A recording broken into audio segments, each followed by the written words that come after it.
கண்டு கட்டிய தூரம் வரையில் திரண்டிருக்கிற கலைஞரின் அன்பு உடன்பிறப்புகளே, உங்கள் அனைவருக்கும் என்னுடைய பணிவார்ந்த வணக்கத்தை தெரிவித்துக் கொள்கிறேன். உங்களோடு சேர்ந்து நாங்களும் அண்ணன் அவர்களை வாழ்த்துகிறோம். நோய் நொடியின்றி 100 ஆண்டுகள் அவர் வாழ வேண்டும். இந்த மண்ணையும் மக்களையும் பாதுகாக்கும் அரணாக அவர் விளங்க வேண்டும். பகுத்தறிவு பகலவன் தந்தை பெரியார் அவர்கள் மூட்டிவிட்ட நெருப்பை, சமூக நீதி நெருப்பை அணையாமல் பாதுகாக்க வேண்டும். முத்தமிழறிஞர் கலைஞரின் கனவை நனவாக்க வேண்டும். எல்லா நலமும் வலிமையும் பெற்று நீடூழி வாழ்க என்று விடுதலை சிறுத்தைகள் கட்சியின் சார்பில் மாண்புமிகு அண்ணன் அவர்களை நான் நெஞ்சார வாழ்த்துகிறேன். தமிழகத்திற்கு மட்டுமின்றி இந்தியாவிற்கே வழிகாட்டக்கூடிய ஆற்றல் வாய்ந்த தலைவராக விளங்குகிறார் அண்ணன் அவர்கள். 1969 முத்தமிழறிஞர் கலைஞர் அவர்கள் மத்திய மாநில அரசுகளுக்கிடையிலான உறவுகள் குறித்து ஆராய்வதற்காக PV ராஜமன்னார் குழுவை அமைத்து இந்தியா முழுவதும் ஒரு அரசியல் தாக்கத்தை ஏற்படுத்தினார். முத்தமிழறிஞர் கலைஞர் அவர்களுக்கு இருந்த பரந்துபட்ட பார்வை அனைவரையும் ஈர்த்தது. மாநில முதலமைச்சர்களுக்கு இருக்கிற வழக்கமான பார்வையை தாண்டி மாநில உரிமைகள் தொடர்பான விரிந்த பார்வையை கொண்டவராக விளங்கினார் முத்தமிழறிஞர் கலைஞர் அவர்கள். முதலாக 1969 அவர் நியமித்த PV ராஜமன்னார் குழு ஒன்றிய அரசுக்கும் மாநில அரசுக்கும் இடையிலான உறவுகளை மட்டுமின்றி மாநில உரிமைகள் குறித்து விரிவாக அறிக்கை தாக்கல் செய்ததை நாம் அறிவோம். அதைப்போல இன்றைக்கு மாண்புமிகு முதலமைச்சர் அண்ணன் தளபதி அவர்கள் இந்தியாவிலேயே வேறு எவரும் சிந்திக்காத நிலையில் முதலாக நாடாளுமன்ற தொகுதிகளுக்கான மறுவரையறை சுட்டிக்காட்டி தென்னிந்திய மாநிலங்கள் இதனால் பாதிக்கப்படும் என்கிற எச்சரிக்கையை விடுத்திருக்கிறார். இவரை தொடர்ந்து இன்றைக்கு கர்நாடக முதலமைச்சர் சித்தராமையா அவர்களும் இதர மாநில முதலமைச்சர்களும் பேசக்கூடிய ஒரு சூழல் உருவாகி இருக்கிறது. முத்தமிழறிஞர் கலைஞர் அவர்களைப் போல அகில இந்திய அளவில் அரசியல் தாக்கத்தை ஏற்படுத்தக்கூடிய ஆற்றல் வாய்ந்த தலைவராக விளங்கும் அண்ணன் அவர்கள் நீடூழி வாழ வேண்டும் என்று நான் மீண்டும் ஒருமுறை வாழ்த்த கடமைப்பட்டிருக்கிறேன். மாநில சுயாட்சிக்கு இங்கே பாதுகாப்பு இல்லை, மொழிக்கு பாதுகாப்பு இல்லை, மக்களுக்கு பாதுகாப்பு இல்லை, பன்மைத்துவத்திற்கு பாதுகாப்பு இல்லை, சிறுபான்மையினருக்கு பாதுகாப்பு இல்லை, ஒட்டுமொத்தத்தில் இந்திய அரசமைப்பு சட்டத்திற்கே பாதுகாப்பு இல்லை. இந்திய அரசமைப்பு சட்டத்தை பாதுகாக்கவும் இந்திய தேசத்தில் வாழக்கூடிய அனைத்து தேசிய இனங்களின் உரிமைகளை பாதுகாக்கவும் இன்றைக்கு முன்னத்தியராக நின்று இயங்குகிற இயக்கம்தான் திராவிட முன்னேற்ற கழகம். அதன் தளபதியாக இருந்து வழிநடத்தக்கூடிய ஒரு தலைவர் தான் நம்முடைய அண்ணன் அவர்கள். ஆகவேதான் இன்றைக்கு இந்த நாடாளுமன்ற தொகுதி வரையறை குறித்து அவர் எழுப்பியிருக்கிற கேள்வி தாக்கம் அகில இந்திய கவனத்தை தமிழகத்தை நோக்கி ஈர்த்திருக்கிறது. அண்ணன் அவர்கள் இதை இன்னும் தீவிரப்படுத்த வேண்டும்.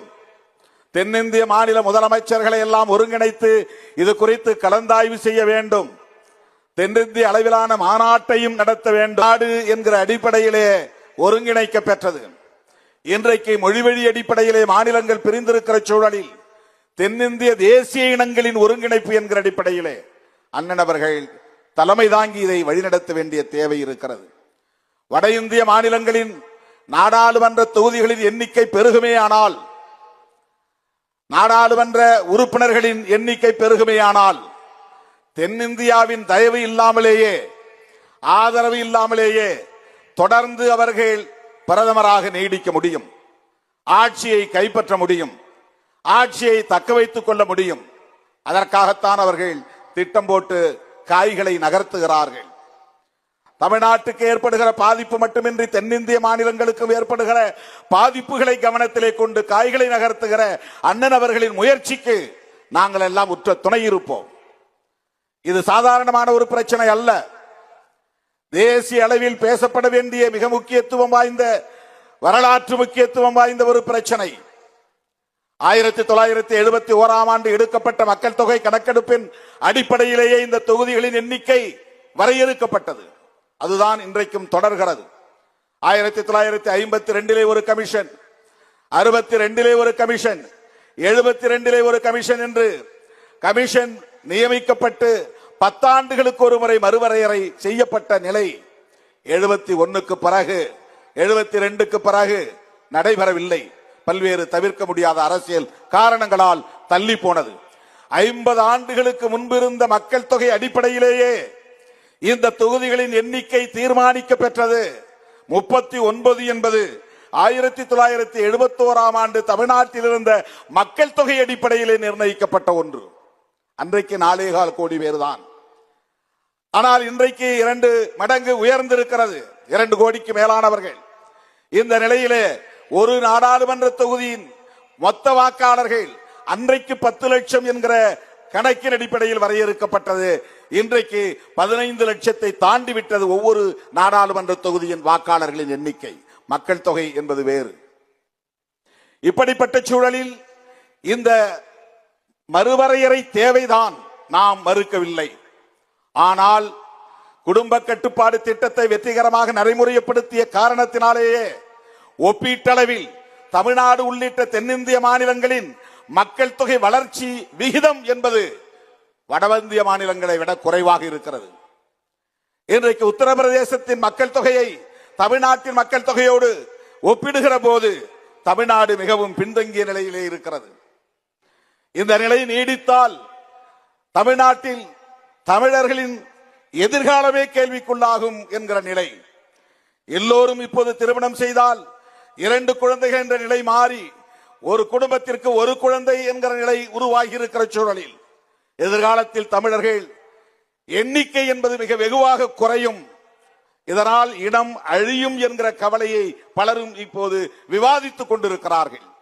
நாம் அன்றைக்கு விசா காலத்திலே இந்திய ஒன்றிய அரசு இட்ட கட்டளையை ஏற்று வெற்றிகரமாக அதை நடைமுறைப்படுத்திய சூழலில் இன்றைக்கு மக்கள் தொகை குறைந்திருக்கிற சூழலில் இந்த ரெப்ரசன்டேஷன், பிரதிநிதித்துவத்தின் எண்ணிக்கை குறையும் அபாயம் ஏற்பட்டிருக்கிறது. நம்முடைய பார்லிமெண்டரி டெமோக்ரசி என்பது ரெப்ரசன்டேட்டிவ் டெமோக்ரசி என்பதுதான், மக்கள் பிரதிநிதித்துவ ஜனநாயகம் இது. எனவே இந்த தொகுதிகளின் எண்ணிக்கையை உயர்த்த வேண்டும் என்பதை நமக்கு மாற்று கருத்தில்லை. ஆனால் இந்தியா முழுவதும் ஒரே அடிப்படையில் இந்த உயர்வு இருக்க வேண்டும். மாண்புமிகு முதலமைச்சர் அவர்கள் இதை முன்மொழிய வேண்டும். எல்லா மாநிலங்களுக்கும் சராசரியாக 20% இடங்களை உயர்த்தலாம் என்கிற அடிப்படையில் ஒரு ஆலோசனையை வழங்கினால் நம்முடைய எண்ணிக்கை கூடும், எல்லா மாநிலங்களிலும் அது பொருத்தமாக அமையும் என்கிற ஒரு வேண்டுகோளை வைக்க நான் கடமைப்பட்டிருக்கிறேன். இதை மறுக்க முடியாது, மறுவரையறை கூடாது என்று சொல்ல முடியாது. மக்கள் தொகை அடிப்படையிலே மறுவரையறை செய்யப்பட்டால் தமிழ்நாடு கடுமையான பாதிப்புக்குள்ளாகும், 8 தொகுதிகள் குறையும் என்கிற கணக்கை அண்ணன் அவர்கள் அண்மையிலே எடுத்து சொன்னார். இது பொய் என்கிற அடிப்படையிலே அமித்ஷா சொல்லிவிட்டு போயிருக்கிறார். மக்களை ஏய்ப்பதில் அவர்கள் வல்லவர்கள், அரசியல் கட்சிகளையே ஏமாற்றுவதில் வல்லவர்கள், கூடி பழகி அவர்களை அழித்தொழிப்பதிலே வல்லவர்கள். அப்படிப்பட்டவர்களின் கைகளில் இந்த நாடு சிக்கிக் கொண்டது. முத்தமிழறிஞர் கலைஞர் அவர்களின் பாசறையில் வளர்ந்தவர், ஒரு கருத்தியல் வாரிசாக இன்றைக்கு அரசியல் களத்திலே துணிந்து சனாதன சக்திகளுக்கு எதிராக போர்க்குரல் எழுப்பிக் கொண்டிருக்கிற அண்ணன் அவர்கள் தேசிய இனங்களின் ஒருங்கிணைப்பை முன்னெடுக்க வேண்டும் என்கிற வேண்டுகோளை வைத்து அவர் எடுக்கிற அத்தனை முயற்சிகளுக்கும் விடுதலை சிறுத்தைகள் உற்ற துணையாக இருப்போம். மீண்டும் இந்த மண்ணில் உங்கள் தலைமையிலான ஆட்சி அமைவதற்கு விடுதலை சிறுத்தைகள் உற்ற துணையாக இருப்போம். அப்போதுதான் பெரியாரின் கருத்தியலை பாதுகாக்க முடியும், புரட்சியாளர் அம்பேத்கரின் சிந்தனைகளை பாதுகாக்க முடியும், மாமேதை மார்க்ஸ் கண்ட கனவை நனவாக்க முடியும், உழைக்கும் மக்களின் நலன்களை பாதுகாக்க முடியும், ஒட்டுமொத்த தேசத்தையும் அரசமைப்பு சட்டத்தையும் பாதுகாக்க முடியும் என்று நம்புகிறோம். அந்த வகையிலே உங்களை நான் நெஞ்சார வாழ்த்துகிறேன். உங்களோடு என்றென்றைக்கும் விடுதலை சிறுத்தைகள் உற்ற துணையாக இருப்போம் என்பதை சொல்லி வாய்ப்புக்கு நன்றி கூறி முடிக்கிறேன். நன்றி, வணக்கம்.